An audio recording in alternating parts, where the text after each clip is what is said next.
വിദ്യാർത്ഥികളെ, ഇന്ന് നമ്മൾ 5ാം ക്ലാസ്സിലെ ആനുവൽ എക്സാം, അതായത് വാർഷിക പരീക്ഷയുടെ കേരള പാഠാവലിയുമായി ബന്ധപ്പെട്ട ഒരു മോഡൽ ക്വസ്റ്റ്യൻ പേപ്പറും അതിൻ്റെ ആൻസർ കീയുമാണ് ഡിസ്കസ് ചെയ്യുന്നത്. അപ്പോൾ മക്കൾ ആദ്യമായി ചാനൽ കാണുകയാണെങ്കിൽ ചാനലൊന്ന് സബ്സ്ക്രൈബ് ചെയ്യണേ. അപ്പോൾ നമുക്ക് വീഡിയോയിലേക്ക് നടക്കാം. നോക്കൂ, ഫസ്റ്റ് പ്രവർത്തനം 1, ഒരു ആസ്വാദനക്കുറിപ്പ് എഴുതാനാണ് പറഞ്ഞിരിക്കുന്നത്. എൻ്റെ തോഴിയല്ലേ, വറ്റി വരണ്ടു കിടക്കും നദികളെ മാറോട് ചേർത്തൊന്നൊഴുകില്ലേ, കൊച്ചുവള്ളങ്ങൾ ഉണ്ടാക്കിയൊഴുകുവാൻ മനസ്സിനുള്ളിൽ മോഹം നൽകുകില്ലേ, പച്ചയുടുപ്പിട്ടു നാണം കുണുങ്ങുന്ന നെൽവയലിൽ കൂരിച്ചൊരിയുകയില്ലേ, നക്ഷത്രപ്പൂവുകളിറ്റു വീഴും പോലെ ഇലകളിലെല്ലാം നിറയുകയില്ലേ, പെരുമഴേ നീ എൻ്റെ തോഴിയല്ലേ, അരുതെന്ന് ചൊല്ലരുതെൻ്റെ തോഴി. ഇതാരുടെ കവിതയാണ്? അഭിജിത്ത് സിയാർ. അപ്പോൾ കവിതയിലെ പ്രധാന ആശയങ്ങൾ, നിങ്ങൾക്ക് ഇഷ്ടപ്പെട്ട വരികൾ, അതിലെ സവിശേഷ പ്രയോഗങ്ങൾ ഏതൊക്കെ എന്നൊക്കെ ഉൾപ്പെടുത്തി നിങ്ങളുടെ ആസ്വാദനക്കുറിപ്പ് എഴുതാനാണ് പറഞ്ഞിരിക്കുന്നത്. അപ്പോൾ ആസ്വാദനക്കുറിപ്പ് എഴുതാനുള്ളൊരു മോഡൽ കാണിച്ചു തരാം. അഭിജിത്ത് സിയാർ ആരാണ്? ആദ്യം എഴുതിയ വ്യക്തിയുടെ പേര് എഴുതണം. അഭിജിത്ത് സിയാർ എഴുതിയ ഒരു ചെറിയ കവിതയാണ് എൻ്റെ തോഴിയല്ലേ. മഴയെക്കുറിച്ചാണ് ഇവിടെ പറയുന്നത്. പിന്നെ ഈ കവിതയിൽ എന്തിനെക്കുറിച്ചാണ് പറയുന്നതെന്ന് എഴുതണം. വറ്റി വരണ്ടു കിടക്കുന്ന പുഴയുടെ അവസ്ഥ കവി ചൂണ്ടിക്കാണിക്കുന്നു. വറ്റി വരണ്ടു കിടക്കുന്ന പുഴയെ ജലസമൃദ്ധമാക്കാൻ എത്തുകില്ലേ എന്ന് മഴയോട് കവി ചോദിക്കുകയാണ്. കൊച്ചുവള്ളങ്ങളുണ്ടാക്കി പുഴയിൽ ഒഴുക്കുവാൻ കവി ആഗ്രഹിക്കുന്നു. പച്ചയുടുപ്പിട്ടു നിൽക്കുന്ന നെൽവയലുകളിലേക്ക് മഴ ശക്തിയോടെ പെയ്യണമെന്നും ചെടികളിലെ ഇലകളിലെല്ലാം നക്ഷത്രപ്പൂവുകളായി മഴ ഇറ്റിറ്റു വീഴണമെന്നും കവി ആഗ്രഹിക്കുന്നു. തൻ്റെ തോഴിയാണെന്നും അരുതെന്ന് പറയരുതെന്നും കവി പെരുമഴയോട് അഭ്യർത്ഥിക്കുന്നു. 6 മാസം മഴ പെയ്തുകൊണ്ടിരുന്ന നാടായിരുന്നു നമ്മുടേത്. എന്നാൽ ഇന്ന് കാലാവസ്ഥയാകെ താളം തെറ്റി. സമയാസമയങ്ങളിൽ മഴ കിട്ടാതായി. പുഴകൾ വറ്റി വരണ്ടു. മഴയോട് തൻ്റെ തോഴിയായി തിരികെ വരാനുള്ള അഭ്യർത്ഥനയാണ് കവി നടത്തുന്നത്. മനോഹരമായ പ്രയോഗങ്ങൾ ഈ കവിതയ്ക്ക് ഭംഗി ചാർത്തുന്നു. മാറോട് ചേർത്തൊഴുകുക, പച്ചയുടുപ്പിട്ട വയലുകൾ, നക്ഷത്രപ്പൂവുകൾ, ഇറ്റുവീഴും പോലെ തുടങ്ങിയ പ്രയോഗങ്ങൾ ഇവിടെ ഉചിതമായി ചേർത്തിട്ടുണ്ട്. മഴയുടെ ദൗർലഭ്യം, നീണ്ടുപോകുന്ന വേനൽക്കാലം തുടങ്ങിയവയൊക്കെ നമ്മുടെ നാട് നേരിടുന്ന പ്രധാന പ്രശ്നങ്ങളാണ്. ഇത്തരം പ്രശ്നങ്ങൾ കവിതാ രൂപത്തിൽ പറയാൻ ശ്രമിച്ചത് അഭിനന്ദനാർഹമാണ്.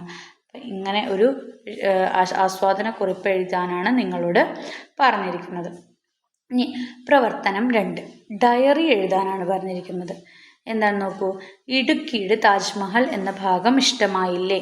ഇടുക്കിയിലെ അണക്കെട്ട് എന്ന മഹാത്ഭുതം കണ്ട ശേഷം വീട്ടിലെത്തിയാൽ എഴുതിയ ഡയറി കുറിപ്പ് എങ്ങനെയാവും എഴുതുക. അപ്പം ഡയറി കുറിപ്പ് എഴുതാൻ തീയതി ഇടുക. ആദ്യം തീയതി, ദിവസം എഴുതുക. എൻ്റെ ജീവിതത്തിലെ വളരെ സന്തോഷകരമായ ഒരു ദിവസമായിരുന്നു ഇന്ന്. ഇടുക്കിയിലെ താജ്മഹൽ എന്നു വിളിക്കുന്ന ഇടുക്കി അണക്കെട്ട് കുടുംബത്തോടൊപ്പം പോയി കണ്ടതിൻ്റെ സന്തോഷത്തിലാണ് ഞാൻ. അച്ഛനും അമ്മയും ഞാനുമാണ് ഇന്ന് ഇടുക്കി അണക്കെട്ട് കാണാൻ പോയത്. അപ്പം നിങ്ങൾ അവിടെ എന്തൊക്കെ കണ്ടു, ആരുടെ കൂടെയാണ് പോയത്, എന്താണ് അതിൻ്റെ ഭംഗി, ഇതൊക്കെ കാര്യങ്ങൾ അതിൽ ഉൾപ്പെടുത്തണം. വിസ്മയിപ്പിക്കുന്ന ഒരു കാഴ്ച. അണക്കെട്ടിൻ്റെ ഒരു വശം മുഴുവൻ നിറഞ്ഞു നിൽക്കുന്ന നീല ജലപ്പരപ്പ്, മാനം മുട്ടി നിൽക്കുന്ന ഹരിതാഭമായ മലനിരകൾ, മലകൾക്കിടയിൽ താഴ്വാരത്തെത്തിയപ്പോൾ ഒരു വല്ലാത്ത തണുപ്പ്, കുറുവൻ മലയും കുർത്തി മലയും കാത്തു സൂക്ഷിക്കുന്ന അണക്കെട്ടിൻ്റെ സൗന്ദര്യം അതിനോട് ചേർന്ന് നിന്നപ്പോഴാണ് ബോധ്യമായത്. വി ആകൃതിയിൽ മുകളിലേക്ക് വളരുന്ന അണക്കെട്ടിൻ്റെ ചുവട്ടിൽ നിന്നപ്പോഴാണ് അതിന് ശരിക്കും കാണാനായത്. അണക്കെട്ടമ്മേ എന്ന് ഞാൻ അറിയാതെ വിളിച്ചുപോയി. ഇന്നേ വരെ ഞാൻ കണ്ട കാഴ്ചകളിൽ എന്നെ അത്ഭുതപ്പെടുത്തിയ ഒന്നാണ് ഇടുക്കിയിലെ അണക്കെട്ട്. ബി ക്വസ്റ്റ്യൻ നോക്കൂ. പട്ടം പറപ്പിക്കട്ടെ എന്ന കവിത എഴുതിയത് ആരാണ്? പട്ടം പറപ്പിക്കട്ടെ എന്ന കവിത എഴുതിയത് ആരാണ് എന്നാണ് ചോദിച്ചിരിക്കുന്നത്. ആരാണ് എഴുതിയത്?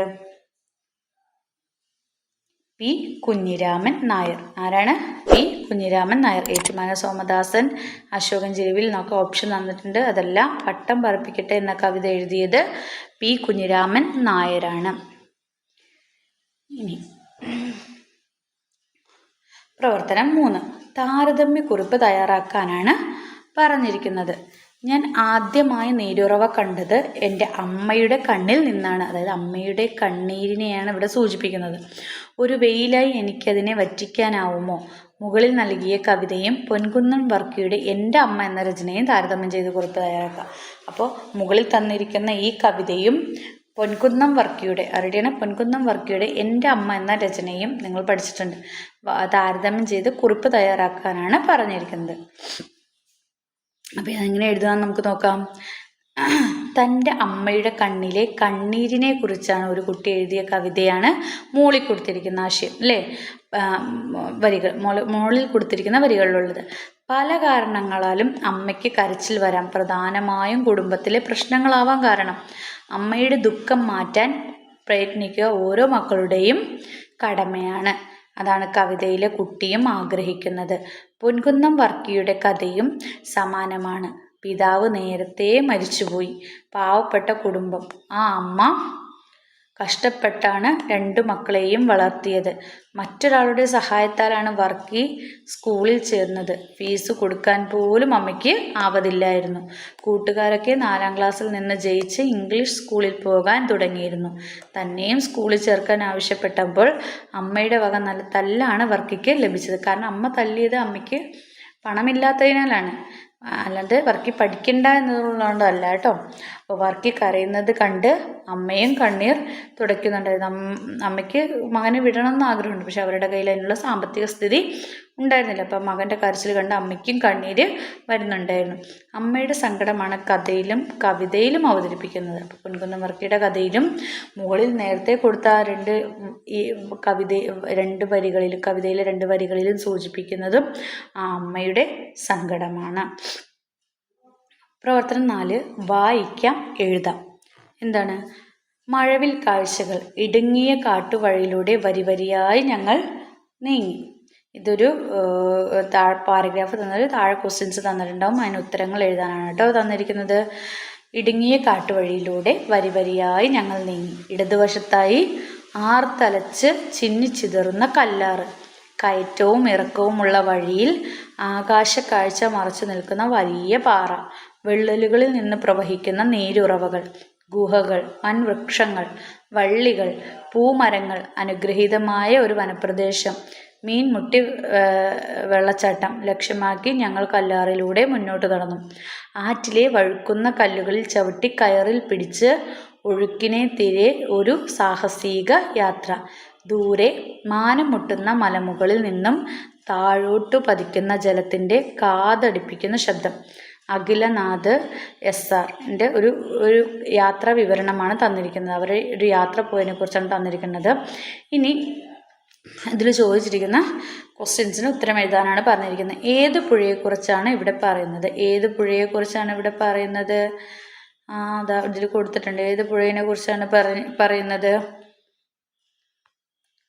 പറഞ്ഞിരിക്കുന്നത്? ഏത് പുഴയെക്കുറിച്ചാണ്? ആർത്തലച്ച് ചിന്നിച്ചിതറുന്ന കല്ലാറ്. ഏത് പുഴയെക്കുറിച്ചാണ് ഇവിടെ പറഞ്ഞിരിക്കുന്നത്? ഭാരതപ്പുഴയാണോ കല്ലാറാണോ പെരിയാറാണോ? ഏതാണ്? കല്ലാർ. ഏതാണ്? കല്ലാർ. ആകാശക്കാഴ്ച മറച്ചു പിടിക്കുന്നത് എന്താണ്? എന്താണ് ആകാശക്കാഴ്ച മറച്ചു പിടിക്കുന്നത്? ഇതിൽ തന്നെ ഉത്തരങ്ങളുണ്ടാവും കേട്ടോ.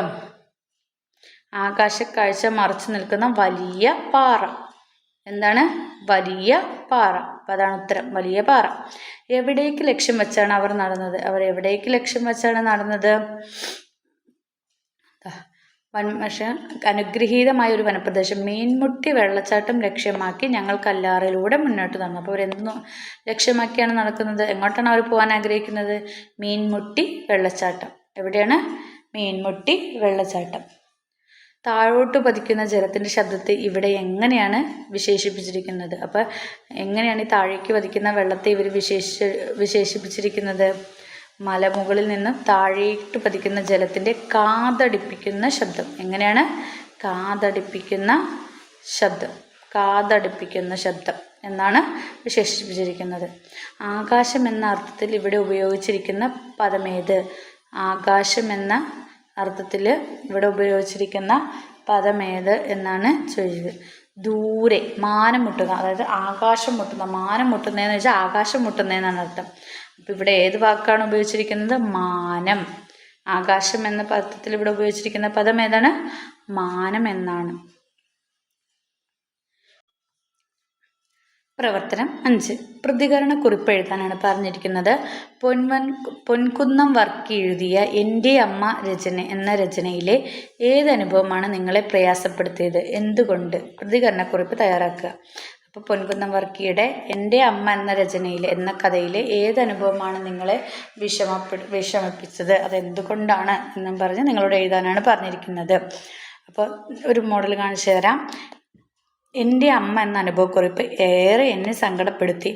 പണ്ട് കാലത്ത് പലരുടെയും ജീവിതം കഷ്ടപ്പാടുകൾ നിറഞ്ഞതായിരുന്നു എന്ന് മനസ്സിലാക്കാൻ കഴിഞ്ഞു. ഇതിലേറ്റവും പ്രയാസപ്പെടുത്തിയത് ഇംഗ്ലീഷ് സ്കൂളിൽ പോകണമെന്ന് പറഞ്ഞപ്പോൾ വർക്കിയെ അമ്മ തല്ലിയ സംഭവമാണ്.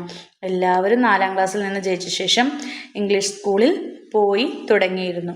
വർക്കിയെ മാത്രം സ്കൂളിൽ വിട്ടില്ല. അതിനെക്കുറിച്ച് ചോദിച്ചപ്പോൾ അമ്മ നല്ല തല്ലു കൊടുക്കുകയും പോയി വല്ല ജോലിയും എടുക്കാൻ പറയുകയുമാണ് ചെയ്തത്. അത് ആ കുട്ടിയെ എത്രത്തോളം വിഷമിപ്പിച്ചിട്ടുണ്ടാവും. പക്ഷെ അവൻ കരയുന്നത് കണ്ടപ്പോൾ അമ്മയും കരയുന്നുണ്ടായിരുന്നു. അന്നത്തെ കാലത്ത് മിക്കവാറും കുടുംബങ്ങളിലെ സ്ഥിതി ഇത് തന്നെയായിരുന്നു. പട്ടിണി പാവങ്ങളായിരുന്നു. ഭൂരിഭാഗവും കഥയിലെ ഈ ഭാഗം വായിച്ചപ്പോൾ എനിക്ക് ഏറെ പ്രയാസം തോന്നി. അത് അമ്മ മനഃപൂർവ്വമല്ല അങ്ങ് ചെയ്യുന്നത്. അമ്മയുടെ വിഷമം, അമ്മയുടെ കയ്യിൽ പണമില്ലാത്തതിനാലാണ് അമ്മ കുട്ടിയെ തല്ലിയതും. പക്ഷെ അവൻ്റെ സങ്കടം കണ്ടപ്പോൾ അമ്മയ്ക്കും സങ്കടം വരികയുമാണ് ചെയ്തത്. പ്രവർത്തനം 6. നമ്മളോട് കഥ എഴുതാം എന്നാണ് പറയുന്നത്. കടലോളം സ്നേഹം എന്ന ഭാഗത്ത് കുട്ടിയുടെ സങ്കടം തീർക്കാൻ അമ്മച്ചെടി പറയുന്ന ഒരു കഥ എഴുതുക എന്നാണ് പറഞ്ഞിരിക്കുന്നത്. എങ്ങനെ നമുക്കൊരു കഥ എഴുതാം? മേഘയുടെ പൂന്തോട്ടം. എപ്പോഴും കഥ എഴുതുമ്പോൾ എന്ത് ചെയ്യണം? കഥയ്ക്ക് ഒരു ഹെഡിങ് വേണം. അപ്പോൾ നിങ്ങളൊരു ഹെഡിങ് കൊടുക്കാം. ഒരു മനോഹരമായ കുഞ്ഞു ഗ്രാമത്തിലായിരുന്നു മേഘയും കുടുംബവും താമസിച്ചിരുന്നത്. പുഷ്പങ്ങളെയും പൂന്തോട്ടത്തെയും ഏറെ ഇഷ്ടമായിരുന്നു മേഘയ്ക്ക്. അവളുടെ വീടിനടുത്ത് കാട് പിടിച്ചു കിടക്കുന്ന ഒരു സ്ഥലമുണ്ടായിരുന്നു. അവിടെ പുല്ലുകളും മുള്ളുകൾ നിറഞ്ഞ ചെടികളുമായിരുന്നു ഉണ്ടായിരുന്നത്. അവൾ ചിന്തിച്ചു, ഈ സ്ഥലം മനോഹരമായ ഒരു പൂന്തോട്ടമാക്കാം. അവൾ അത് അമ്മയോട് പറഞ്ഞു. അമ്മ സഹായിക്കാമെന്ന് ഏറ്റു. അടുത്ത ദിവസങ്ങളിൽ ആ സ്ഥലം വൃത്തിയാക്കലായിരുന്നു അവരുടെ ജോലി. തുടർന്ന് വിത്തുകൾ പാകി, പുതിയ ചെടികൾ നട്ടുപിടിപ്പിച്ചു. എന്നും അവയ്ക്ക് വെള്ളം നൽകി. അവൾ സ്കൂൾ വിട്ടു വന്നാൽ കുറേ സമയം അവിടെ ചെലവഴിക്കും. അങ്ങനെ മനോഹരമായ ഒരു പൂന്തോട്ടം അവിടെ വളർത്തി എടുത്തു. പുഷ്പങ്ങളാൽ നിറഞ്ഞ ആ പൂന്തോട്ടം പതിയെ മറ്റുള്ള ഗ്രാമവാസികളുടെയും ശ്രദ്ധ പിടിച്ചുപറ്റി.